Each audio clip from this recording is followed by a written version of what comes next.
Kembali di berita utama, saudara, perlahan namun kian nyata COVID-19 menyebabkan banyak orang jadi pengangguran. Badan Pusat Statistik mencatat ada 29,12 juta orang terdampak COVID-19. Ini adalah data survei Angkatan Kerja Nasional per Agustus 2020. Nah, jumlah ini setara dengan 14,28% dari total penduduk usia kerja di Indonesia. Lebih dari 80% mengalami pengurangan jam kerja. Nah, sebanyak 2,56 juta orang jadi harus menganggur, saudara. Ada pula yang tak bekerja sementara dan tergolong bukan angkatan kerja karena COVID-19. Nah, di saat jumlah angkatan kerja kita meningkat di tahun ini, sebaliknya pengangguran justru semakin tinggi. COVID-19 membuat usaha lesu sehingga banyak pemutusan hubungan kerja dan sedikit yang membuka lapangan kerja. Jumlah pengangguran bertambah, saudara, 2,67 juta orang dalam setahun menjadi 9,77 juta orang per Agustus 2020. Tingkat pengangguran terbuka pun ikut melonjak menjadi 7,07%. Jumlah pekerja formal kian menyusut di masa pandemi. Nah, paling banyak di sektor industri pengolahan konstruksi, saudara. Kondisi ini berbanding terbalik dengan sektor pertanian. Maka tak heran, saudara, tingkat pengangguran jauh lebih tinggi di kota dibandingkan dengan di desa. Nah, jam kerja memang berkurang, ditambah lagi banyak PHK. Tak heran upah buruh atau karyawan ikut menyusut. Jika ditarik secara nasional, upah buruh turun sekitar 5,5% menjadi Rp2.756.345 per Agustus 2020. Namun jika dilihat lebih detail, data menyebutkan Bali menjadi wilayah paling terpukul dengan penurunan upah buruh tertinggi hampir 18%. Seperti kita tahu, saudara, sektor pariwisata andalan Bali tak bisa bergerak banyak akibat pandemi.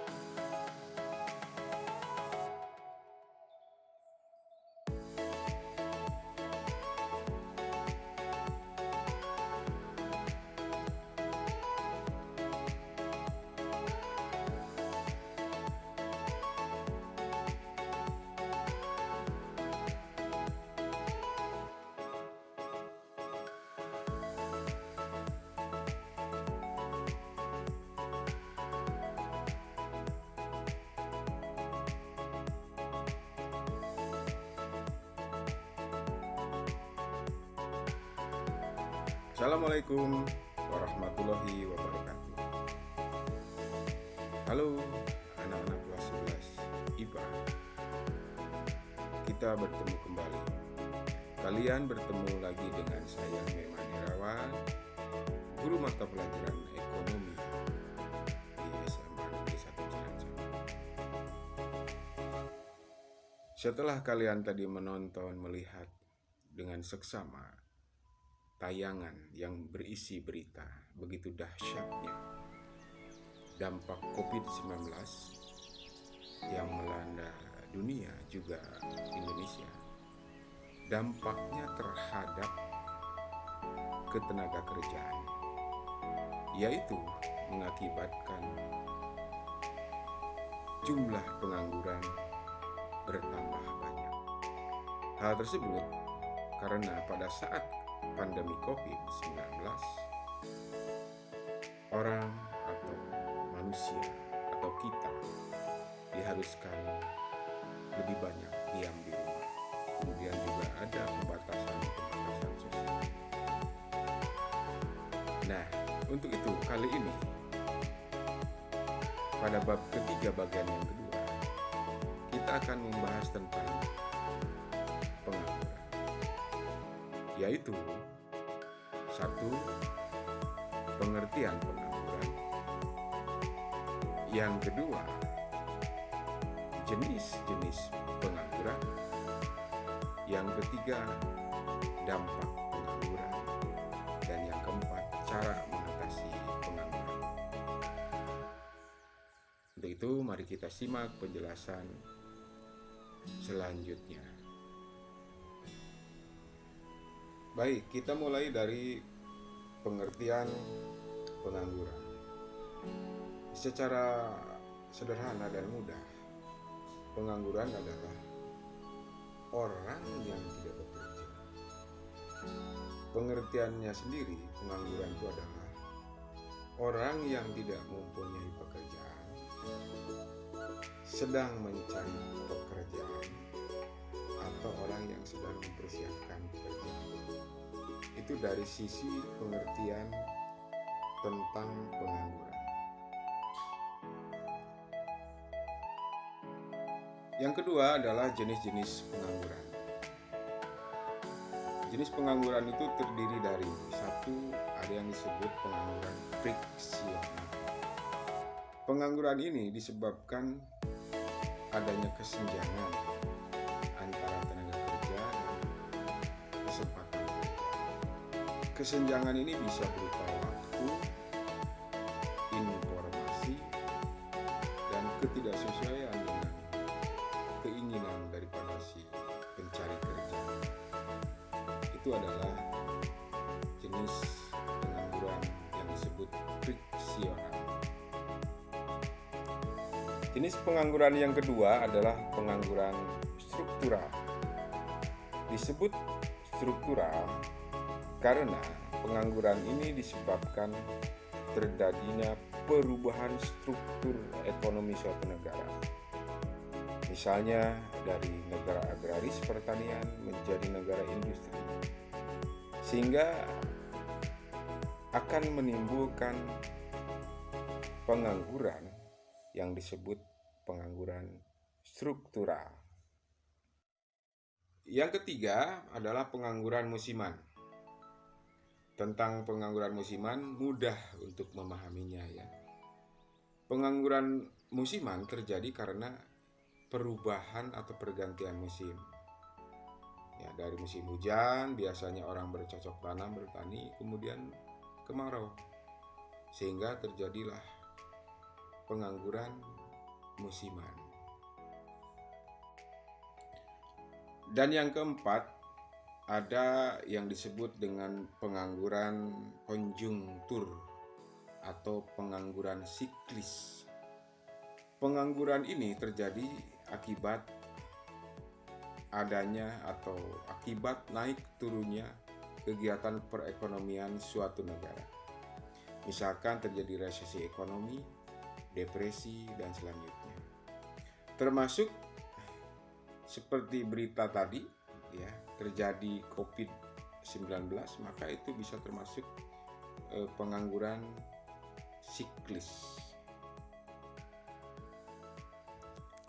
Baik anak-anakku sekalian, jika tadi kalian menyimak dengan seksama informasi atau tayangan dari berita tadi di awal video ini, pandemi COVID-19 disebutkan di situ menimbulkan atau mengakibatkannya terjadi pengangguran yang begitu cukup banyak. Terjadi pemutusan hubungan kerja. Kenapa demikian? Pandemi COVID-19 itu mengharuskan orang-orang bekerja di rumah. Terjadi pembatasan social distancing. Sehingga banyak industri, pabrik, kantoran itu menghentikan aktivitas atau mengurangi aktivitas pekerjaan. Oleh karena itu, kejadian COVID-19 3 tahun yang lalu itu mengakibatkan terjadinya pengangguran. Ini termasuk kepada pengangguran konjungtur. Dan alhamdulillah sekarang tahun 2022 ini kita sudah mulai berkurang COVID, sehingga orang bisa masuk kerja lagi dan bisa menghasilkan kembali penghasilan, pendapatan, bekerja sebagaimana mestinya. Jenis pengangguran berikutnya adalah ada yang disebut pengangguran terbuka. Jadi orang benar-benar sama sekali tidak bekerja. Kemudian ada yang disebut setengah menganggur. Jadi bekerjanya tidak full, setiap hari ya, tidak penuh. Sehari juga mungkin hanya beberapa jam. Kemudian ada yang disebut pengangguran terselubung. Orang bekerja tetapi tidak maksimal. Itu adalah jenis-jenis pengangguran. Selanjutnya kita akan menjelaskan tentang dampak daripada terjadinya pengangguran. Dampak pengangguran terhadap keberlangsungan perekonomian dan kehidupan suatu negara, di antaranya ada dua. Satu dampak ekonomi dan yang kedua dampak sosial. Dampak ekonomi itu pengangguran mengakibatkan menurunnya atau berkurangnya pertumbuhan ekonomi. Kualitas hidup menurun, kemudian pendapatan negara dari pajak juga akan menurun. Sedangkan dampak sosialnya, pengangguran mengakibatkan tingkat kriminalitas dan kejahatan itu meningkat. Dan banyak dampak-dampak buruk lainnya jika terjadi pengangguran yang begitu banyak. Cara mengatasi pengangguran.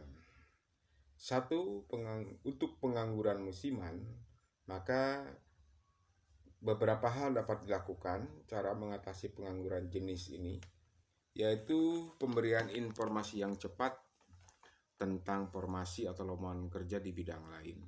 Yang kedua, mengadakan pelatihan, mengisi waktu selama menunggu musim berubah, sehingga para penganggur musiman ini akan memperoleh pekerjaan dan penghasilan.